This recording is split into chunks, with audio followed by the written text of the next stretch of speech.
Homegrown এনভায়রনমেন্টটা সেই সময় যথেষ্টই শক্তিশালী ছিল, কিন্তু তারপরেও দেখলাম আমরা দিনের পর দিন যতই গেছে ততই পিছিয়ে গেছি।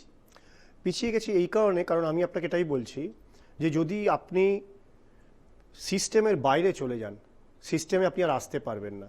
আপনি সিস্টেমে কেন গেছিলেন, আপনি কখন সুযোগ পেয়েছিলেন, প্রথমে আসার তো একটা অ্যাডভান্টেজ থাকে, কোথাও একটা প্রথম জিনিস হচ্ছে, তো সকলকে ডাকা হলো, তখনও কেউ এক্সপার্ট হয়নি, সকলে এলো, সকলে পার্টিসিপেট করলো, ভারতও পার্টিসিপেট করলো। তারপর থেকে যখন কোয়ালিফাইং শুরু হলো, 60-এর পর থেকে ভারত আর অলিম্পিকে কোয়ালিফাই করেনি।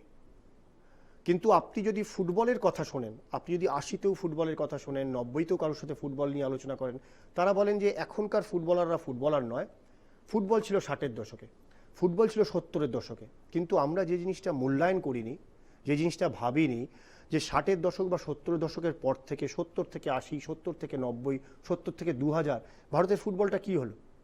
ভারত বছরে কটা আন্তর্জাতিক ম্যাচ খেলতে গেছে? আপনার খেলা ছিল সীমিত দেশের মধ্যে। আপনি Durand cup, DCM cup, Rovers cup, Federation cup, Scissors cup, Nagji, Bordoloi, Nai Duniya, independent, এইসব নিয়ে ব্যস্ত ছিলেন।